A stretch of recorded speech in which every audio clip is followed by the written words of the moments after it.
listening to the GM Shuffle, presented by DraftKings and VSiN. Welcome into the GM Shuffle. Geoff, Schwartz, Marty, Hurney. It is week 18. We're here to talk about everything in the National Football League, games, importance of them, contract situations, NFL front office decisions that have to be made after this, a coaching hot seat, odds for all the awards. We got you covered here as usual. The GM Shuffle is presented by DraftKings. DraftKings, the crown is yours. Marty, we've made it. Week 18, buddy. Gets here before we know it.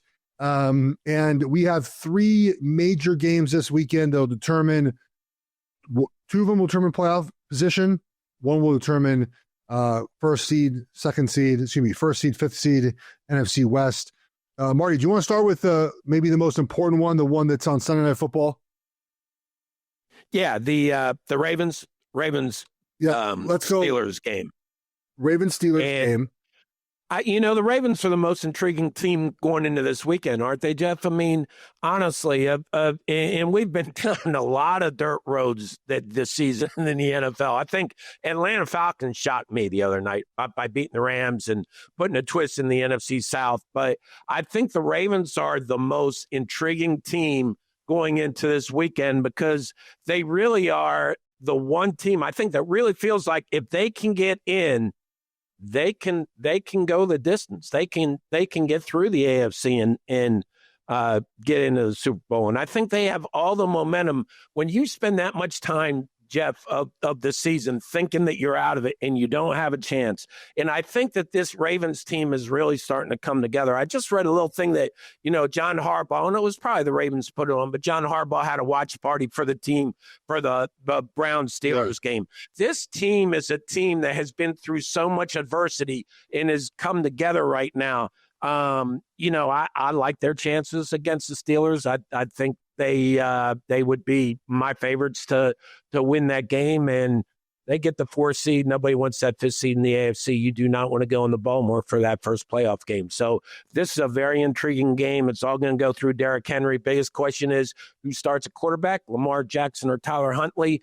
I think it's going to be Tyler Huntley, but I'm just guessing. Lamar's supposed to practice again, and they'll make a decision late in the week. So this is the discussion, right? This is it right here.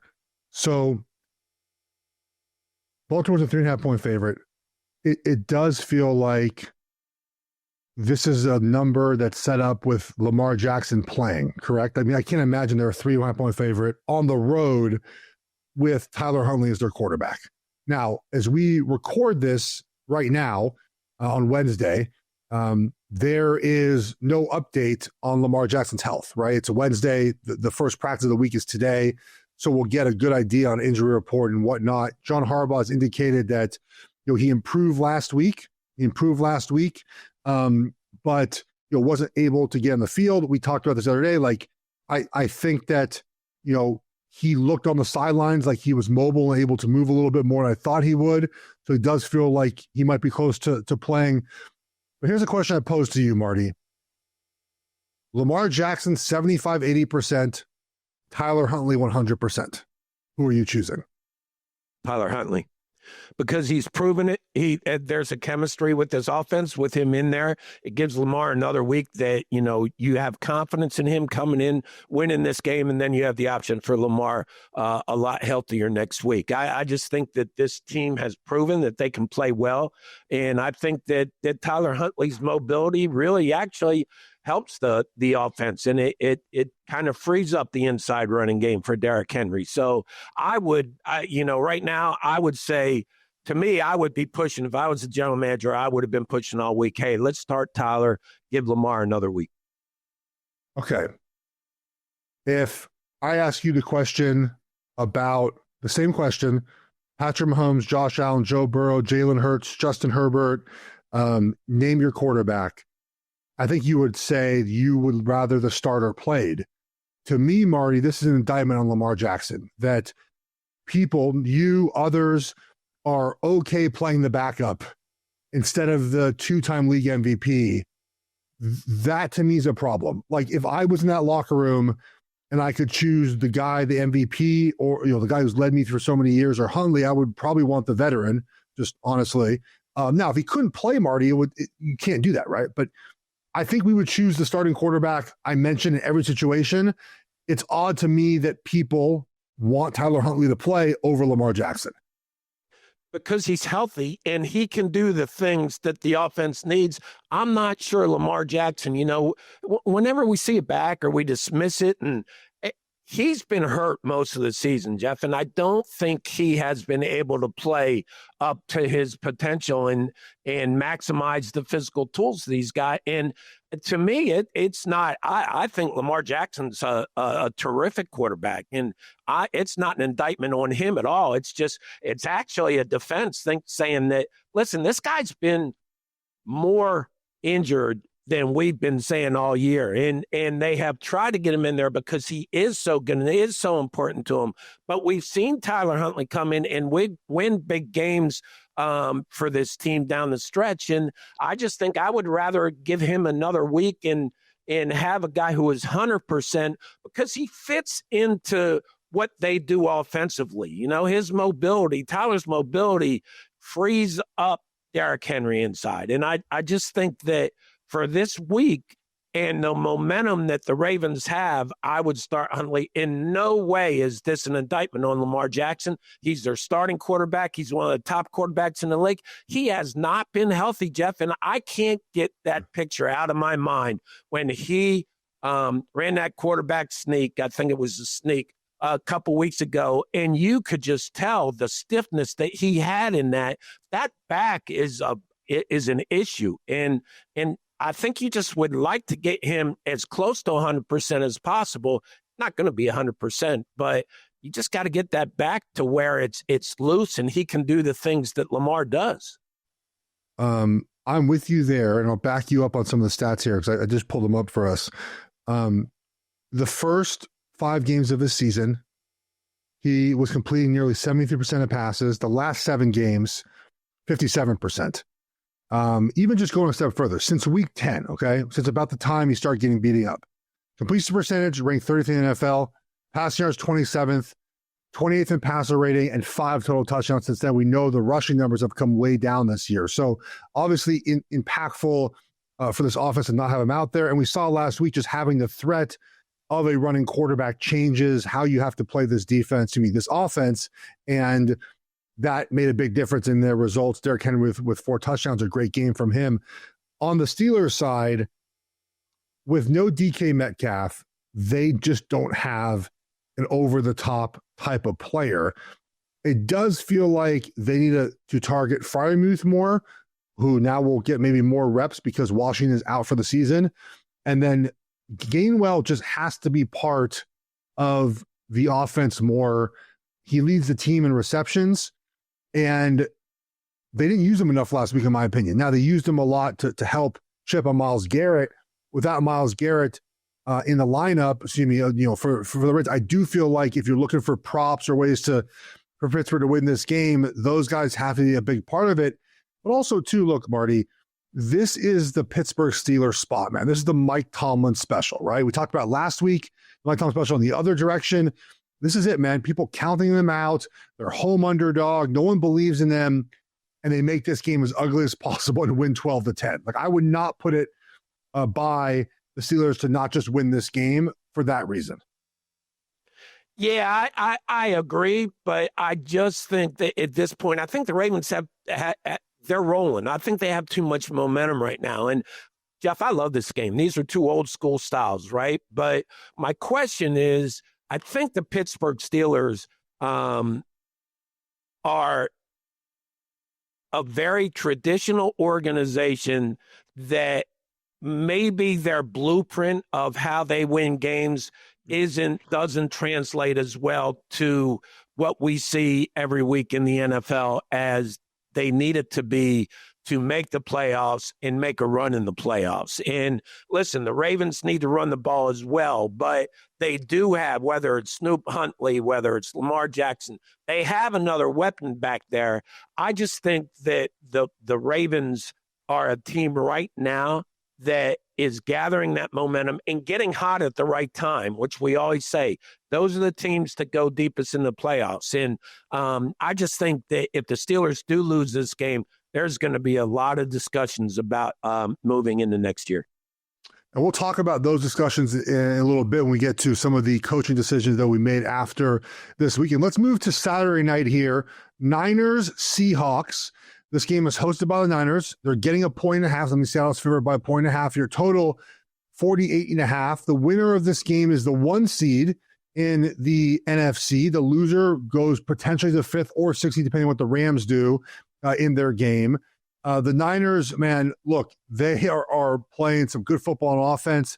They're struggling on defense because they don't have any pass rush and don't have Fred Warner. Marty, this game comes down to one player for me, and that is Seattle quarterback Sam Darnold. This is a referendum on Sam Darnold. He has not played as well in these moments the last couple of years. This is a bad Niners defense. Sam Darnold has to play well in this game, and this game just comes down to that for me. I could see that. My point with Darnold would be is I think he's proven, Geoff, listen, he's going to throw interceptions, but all quarterbacks do. And, you know, what I think bothers you is he tends to throw interceptions at the worst times. Not that there's ever a good time to throw an interception. But what he's proven to me this year is he can do that comeback, rebound, and make plays for the Seahawks to win games. I just think the Seahawks are such a balanced team, both offensively and defensively. He fits in, and to me, the important thing is he's shown that he can overcome the turnovers in games, which he hasn't really done in the past. So he doesn't bother me. I think the Seahawks are really strong going into the playoffs. First 10 weeks of the season versus the last 6 weeks of the season, Darnold's completion percentage has come down 8%. His pass yards per attempt have come down nearly 3. More giveaways. Passer rating dropped from 116 to 81. So we're seeing a little bit of some figuring out maybe of Sam Darnold here, but the Niners defensively having issues. Let's talk more about this game from the Niners offensive side because they've been on fire lately. Can they keep this up against the Seattle defense that has been excellent this season? A win for the Niners gets them into that 1 seed. We'll do that next on Geoff presented by DraftKings Network.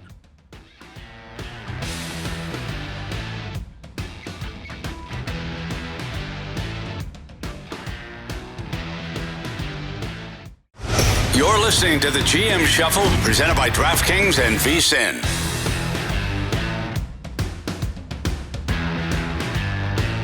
We're back on the GM Shuffle, Marty. The NFC West is at stake here in San Francisco. Seahawks, Niners, and we're going to talk about Coach of the Year, Offensive Player of the Year, Comeback Player of the Year. We'll do all of that, MVP in a few minutes. But Christian McCaffrey for the Niners, man. I mean, an unbelievable season this year. 399 touches this season. Over 2,000 scrimmage yards, 17 touchdowns. And the offensive design by Shanahan, this might be his best season yet. They don't have a ton of wide receiver weapons this season. Some of those guys have been hurt. Kittle's been out for some point of this season. And they're just open dudes everywhere. And on top of that, Brock Purdy's playing well. I know that there is hesitation about Brock Purdy because he doesn't have the physical gifts other quarterbacks have in the NFL, Marty. And he might not be as good if he played in Kansas City or in Buffalo or in Cincinnati.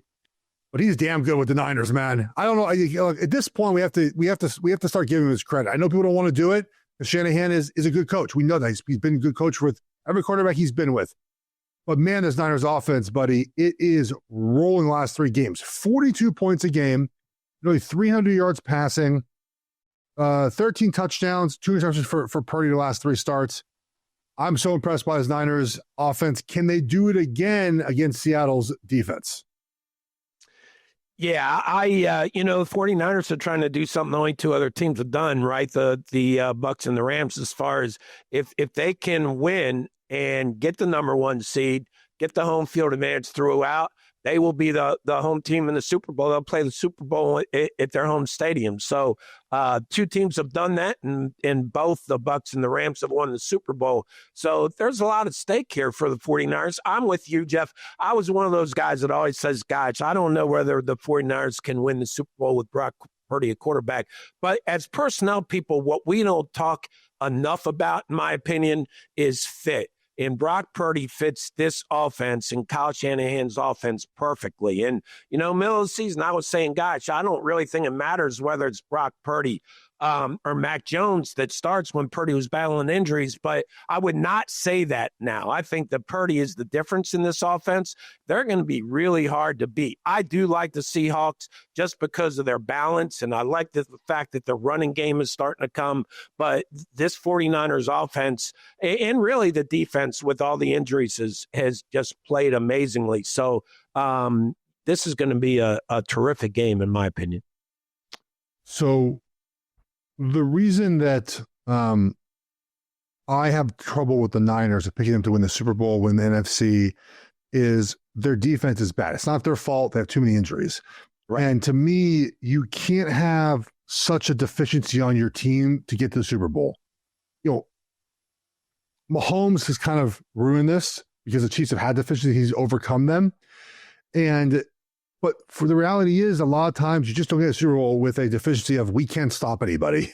Like that's not typically how you get the Super Bowl, Marty. And I think the Niners win this game. I'm just fading Sam Darnold on this spot and prove me wrong. I'll come on here Monday and say, whoopsie, I was wrong. But the Niners defense just worries the heck out of me in the postseason. But getting one less game will be hugely important. But Marty, they can't get stops, man. They just can't get stops. They can. I think Robert Saleh does a heck of a job, and I think that they play well enough for their offense. It's hard to beat a team when they score 40 points, and I just think that this defense has so many injuries that they will never be what we thought they would be at the beginning of the year. But I think they're well coached. And I think they can get critical stops. And you don't need that many when your offense is playing like the 49ers offense is playing. That's correct. And here's the thing, if the Niners have a weird fumble or a weird interception, that's it. They can't afford any single disruptions on offense because their defense can't stop anyone. So we'll see how this one goes. You mentioned Seattle's been running the ball better, which is good to see. It's a lot of chunk plays, though. It's a lot of explosive plays, not consistent running the football. But those explosive plays do end up being very important in a 60-minute game.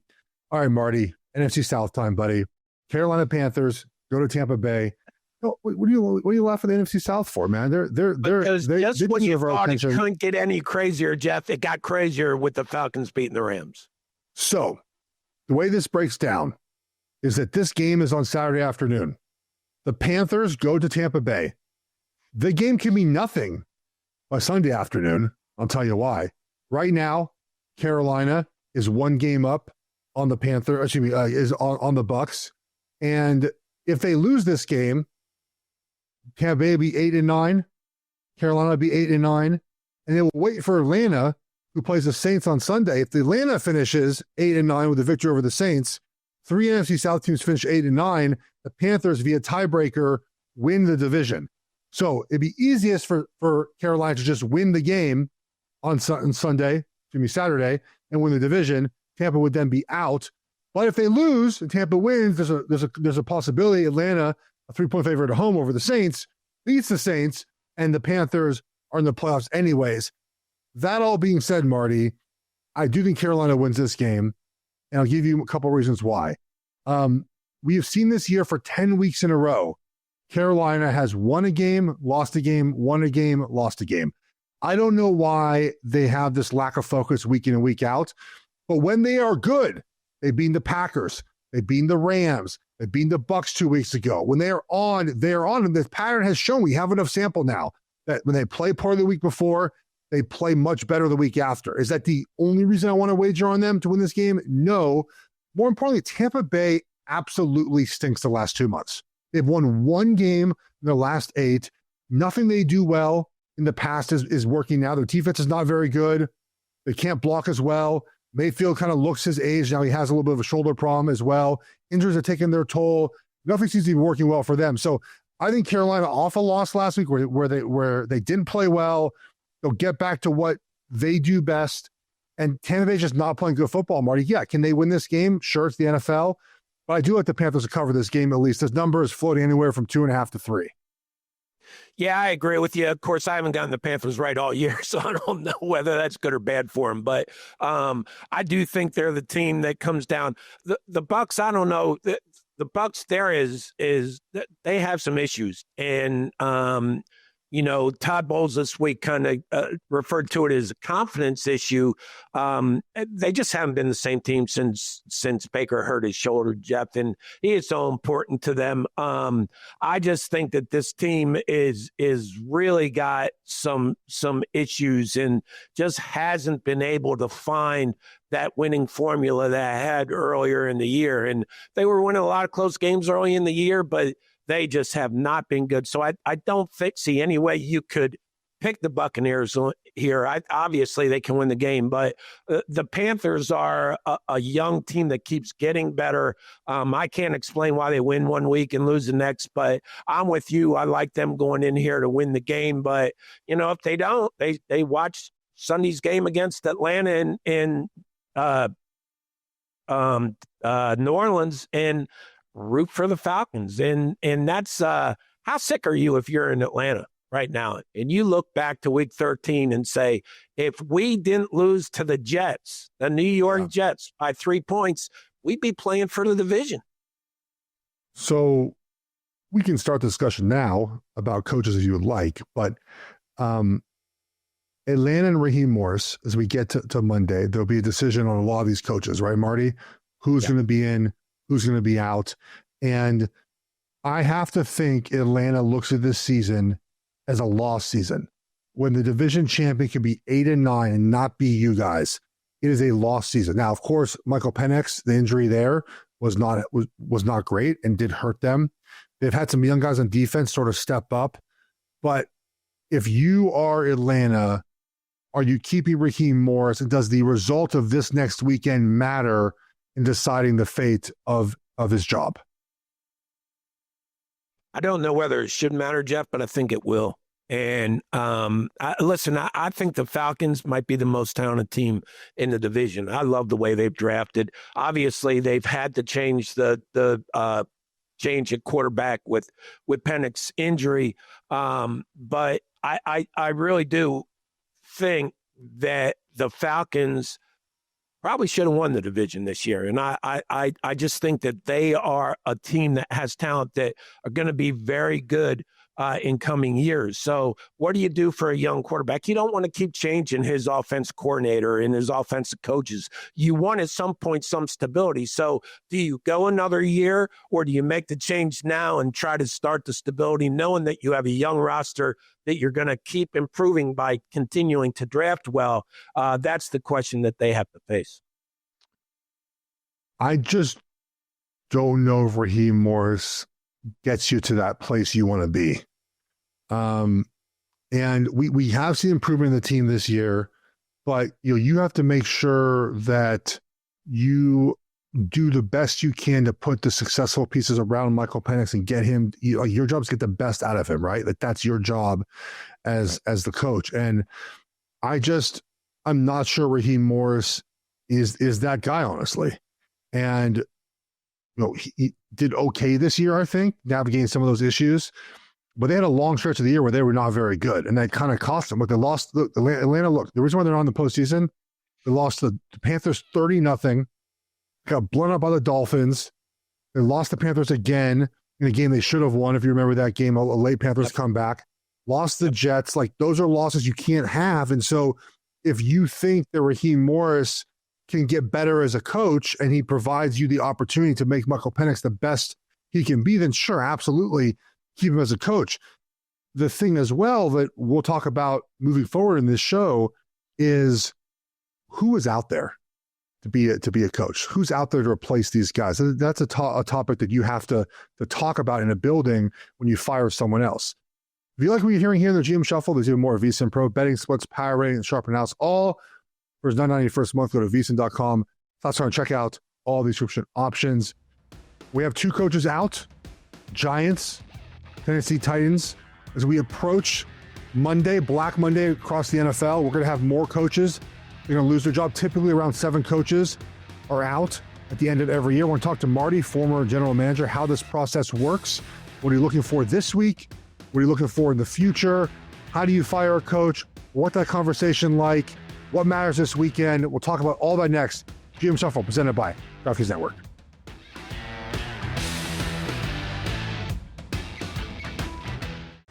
You're listening to the GM Shuffle, presented by DraftKings and VSiN.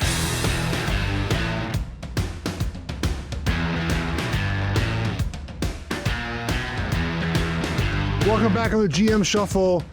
Monday is a tough day in the NFL because coaches are going to get fired. And alongside of that, sometimes becomes personnel members. Now, not really scouts and things. That happens in May after the process of the draft is over. But when you lose a coach as a player, you know your time is typically limited unless you are of a contract that ties you down to that organization. Because when a coach is gone, new coach comes in, wants his own guys, all that stuff matters. So seeing a coach go, and you feel a failure a little bit as a player, not getting the coach the opportunity to continue moving on. You form relationships with coaches, and unfortunately that all ends on Monday. So as I mentioned before, Marty, typically about 7 jobs are open. We have 2 open right now. I'll list off a couple that I think we have to discuss. So we got to discuss the Falcons, which we just did, of course, the Raiders, the Browns, the Cardinals, the Tampa Bay Bucks, the Pittsburgh Steelers. A lot of these choices I feel like that are up for discussion at least. Where would you like to start? Before we do that, how about this, Marty? What is the process like in the front office on a Monday morning when you have to fire a coach? Well, and again, there's a lot of different scenarios that take place, right? And the owner is very involved, obviously, in this decision, in this process. And, you know, if a coach has been there a long time, I've seen scenarios where the owner meets with the head coach the Friday night before the final game and says, listen, we've got to move on. We really appreciate everything you've done for us. Sunday's going to be your last game. That doesn't happen often, but only with coaches who have been there for a long time. Listen, the key to the process here, we're talking just about the process, is to do it. You know what it's like. I know what it's like to be fired. And you know, there's embarrassment, there's concern about your family, but you just want to be treated with respect during the process, and how you're told and how it's done. And as a head coach, really how you handle his assistant coaches are extremely important. And it's also important to people looking at your organization as potential next head coaches, Geoff. They want to see what type of organization you are. So I think the process is very important. In some cases, the decision is made going into the final weekend. And if that's the case, the discussions are either done right before the game Friday, or usually maybe Sunday night, right after the game. But you want to do it in a way that is as respectful as you can be. There's no way you can say anything right. I've been taught that, but you can make the process right and treat people with respect. So I think that's the most important thing as far as how you do it. So as we head into this weekend, what percent, I mean, it's a hard question to ask you, but what percent of the decisions you think are already made heading into this weekend? Oh, I'd say probably 50. If you're saying there's always between 6 and 9, right? Yeah. Changes, and there's already been 2.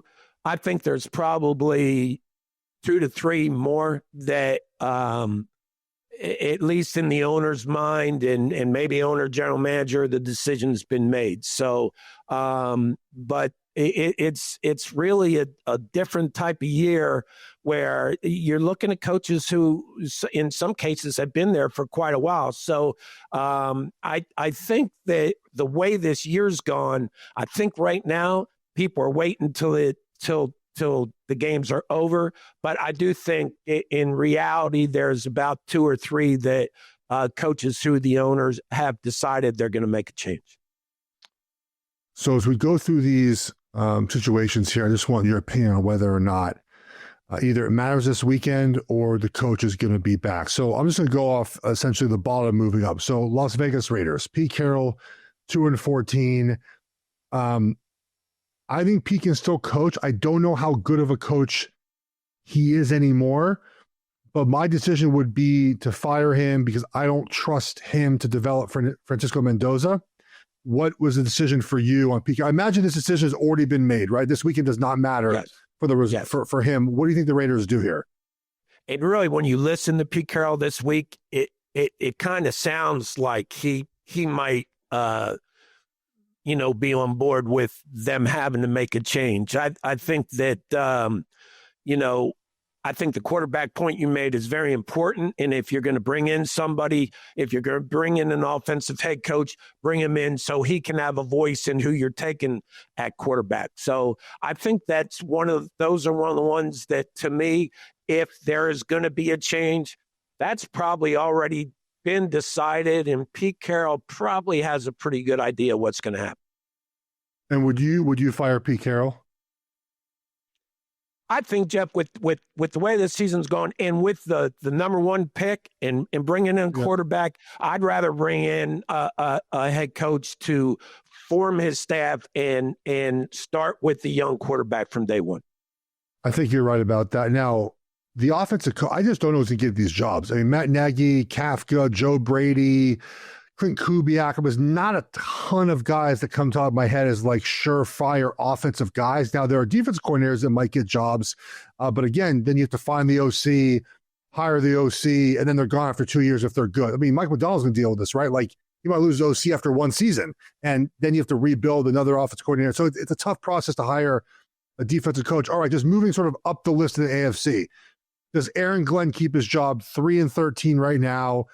I'm in the same boat I am with sort of Pete Carroll. Like, am I letting Aaron Glenn coach a new quarterback? And here's the thing, though. People, when I talk about Aaron Glenn, people say, well, Dan Campbell, he was bad his first year. But the team started showing improvement. This team right now, the Jets, stink. They've lost 4 straight games by at least 23 points.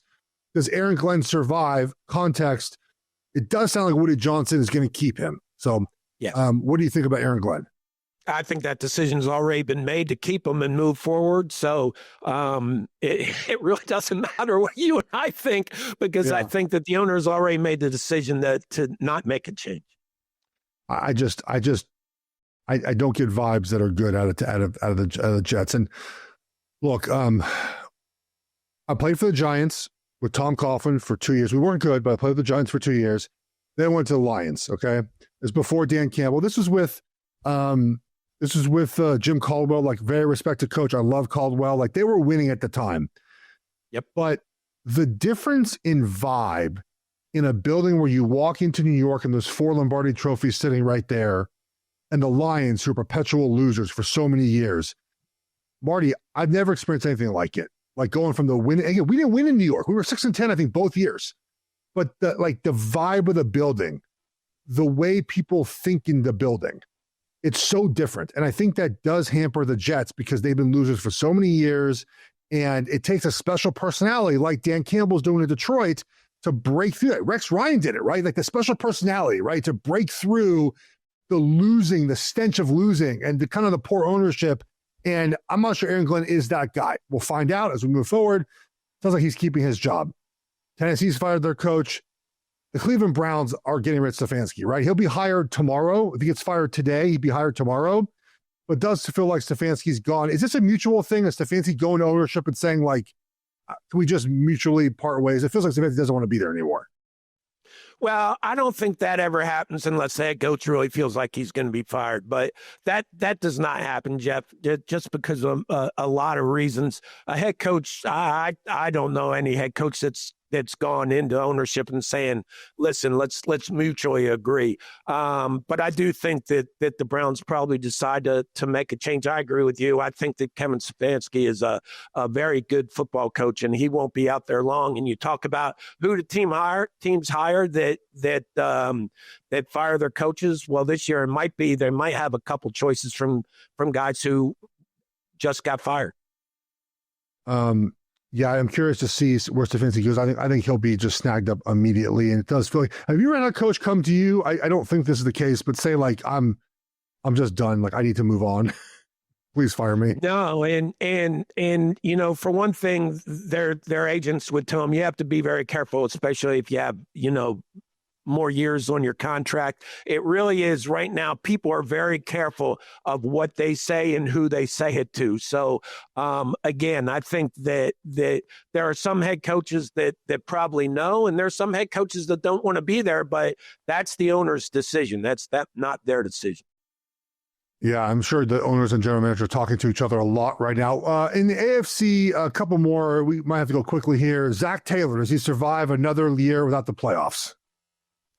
I think so, just because of Joe Burrow and the organization. I don't know. That's a tough question. I would say it's 50-50, but I would say he survives. How much of that is Joe Burrow, the ownership going to Joe Burrow and asking if they want to keep him as their coach? A good bit. Bit. He will have a very strong voice in the decision. Yeah, I figured that'd be the case. All right, two more in the AFC quickly here.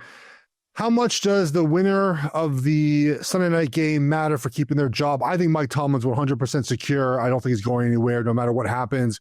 Harbaugh and Lamar Jackson, you might have to choose between the two of them.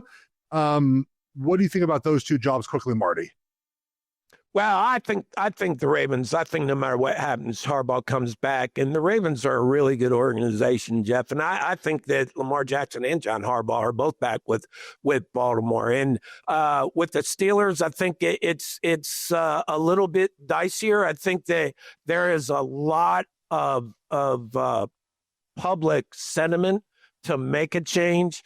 The Steelers are different than any organization in the NFL as far as the stability that they have had at the head coaching position for the last 50 years. And I think they're very reluctant to make a change because they know how hard it is to find the right guy, right? So I don't know. I think the Steelers organizationally, I'm a little concerned about it as far as do you make the right decisions? They just seem like a team that doesn't have a real blueprint, both personnel-wise and coaching-wise. So I think that will be a very difficult decision. And if they win, I think, they go into the playoffs and status quo. It does feel like Pittsburgh's calling card is we don't fire coaches.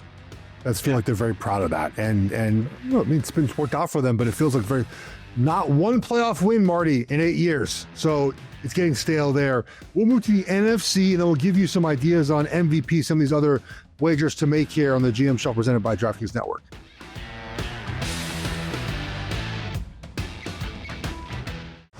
You're listening to the GM Shuffle presented by DraftKings and VSiN.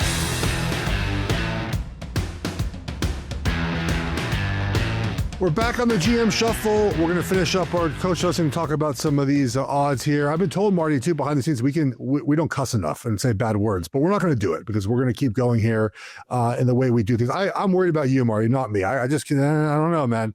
I don't know. Once I start, I don't know whether I could stop, Geoff. So I'm just going to keep it where it is. I don't even want to know. I don't even know what you mother under your breath if I missed a block. I don't even want to know. I just keep that to myself. All right, let's go to the coaches here, Marty. NFC, Giants are gone. Jonathan Gannon with Arizona. It just hasn't worked, right? They're time for a change in Arizona. Yes. So do coaches who are going to be fired, like does Gannon already have his office packed up? It's like is he ready to go out, or is he still coming in Monday thinking he's got a chance to keep his job?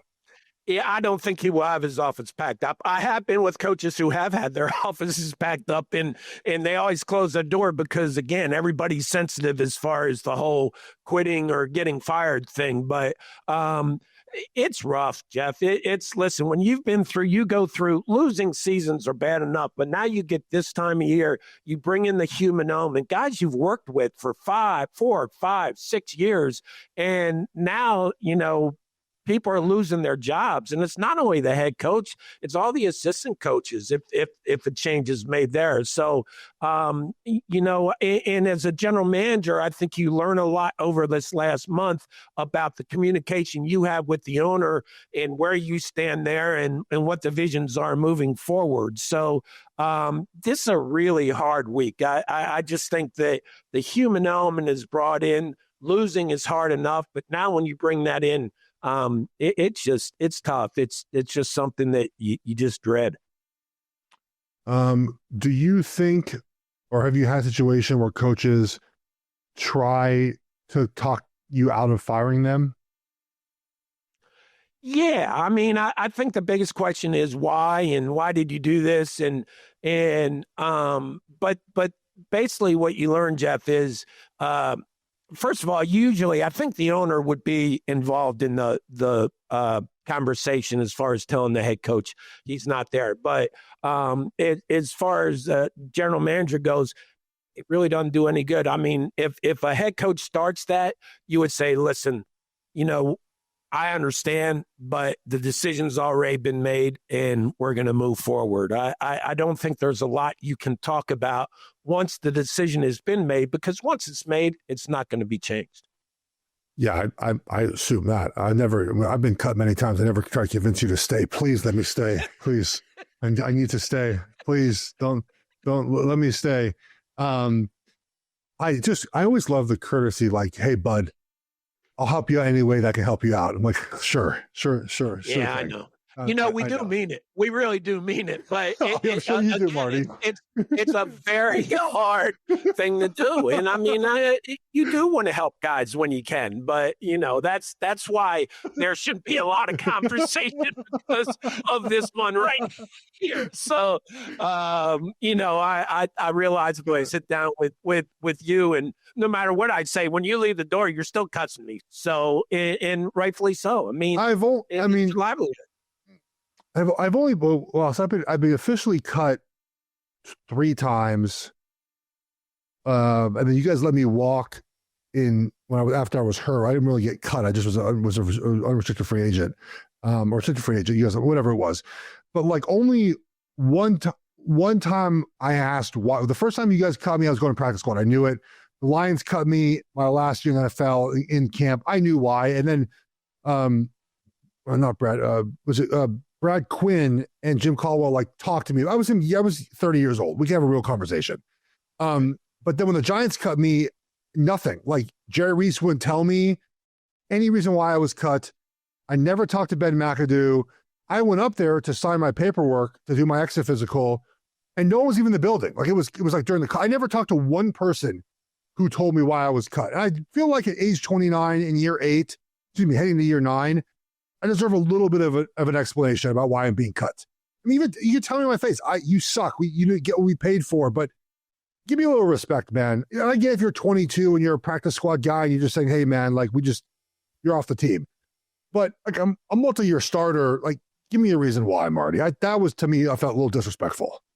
Yes, and that's the whole key to the process of this, Geoff. And listen, I flew out to California when we let Deshaun Foster go. I flew down to Miami to talk to Greg Olson. I was at the Combine up in Indianapolis and flew back to Charlotte to meet with Jonathan Stewart. And as hard as it is at the time, if you are up front with guys, down the road, a year, 2, 3 years later, everybody, they all come back and say, I really appreciate the way you handled that situation because you treated me with respect.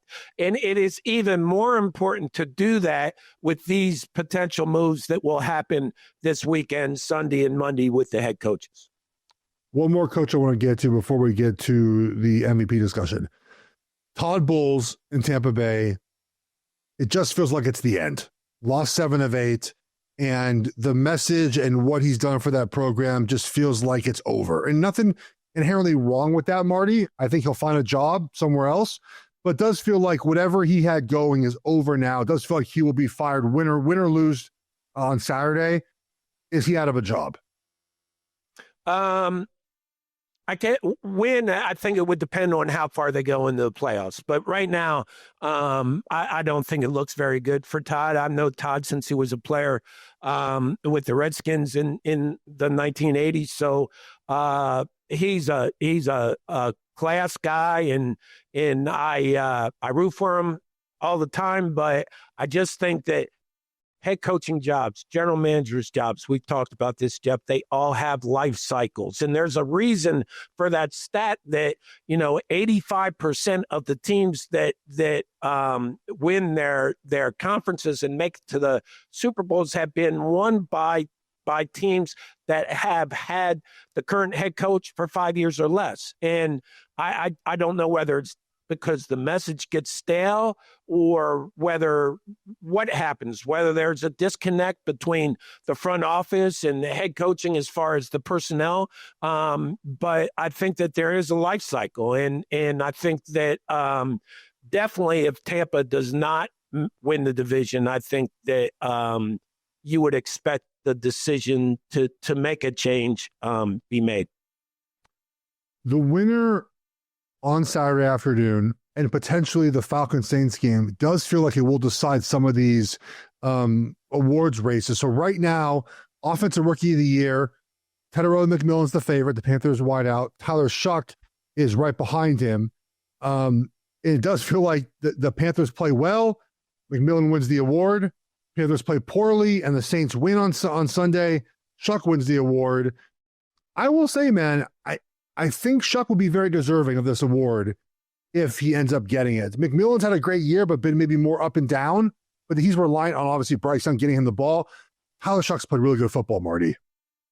He really has. And, Geoff, the interesting thing about that game last weekend, Cam Ward, Tyler Shuck, I think the New Orleans Saints have one of the most underrated front offices in the league with Mickey Loomis and Jeff Ireland. They do a tremendous job. And to find this guy to draft Tyler Shuck in the second round, they're a team that, they could have a top 5 pick and not need a quarterback. So I think that I like Tyler Shuck a lot. I think that I got to watch what I say here because I'm going to make a different argument with the MVP voting. But I think that Tyler Shuck has made more of an impact on the Saints and really given that organization hope for the future.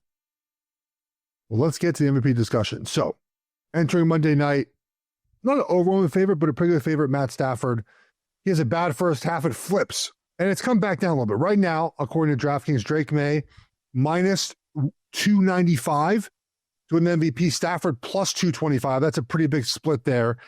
Look, Marty, I don't think someone should lose the MVP award with one bad half in week 17. Unfortunately, it was on national television. It's what everyone saw last. I don't think the Rams are going to play their starters this weekend. There's no point. They tend to rest their guys. Tampa, New England, who knows if they play the starters or not. It is worth noting when these discussions happen, context matters, right? New England's had the easiest schedule in the National Football League. They've beaten one team with a winning record. Matt Stafford has a much different schedule, a much tougher schedule. And just 2 weeks ago, he went into Seattle and threw for 450 yards against the Seattle Seahawks. I still give it to Matt Stafford right now. I think we differ on this one, though.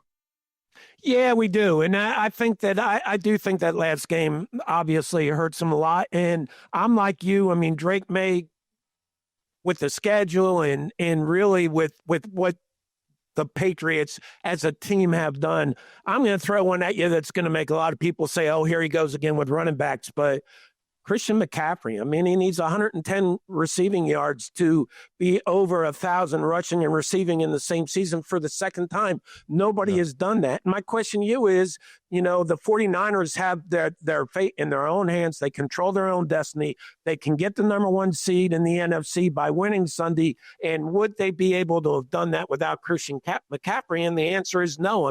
He is, with all their injuries they've had, he is their difference maker. He is their go-to guy on offense, and he just does incredible things. I just, and I got to check myself to make sure I'm not making it personal, because we extended his contract to Carolina, and there are people who said it was too much for a, quote, running back. Well, the guy's a receiver and a running back, and nobody's saying the contract was too high now. He's one of the best players in the NFL, and I just think that as far as MVP goes, to a team that has its destiny in its own hands, it goes to Christian McCaffrey.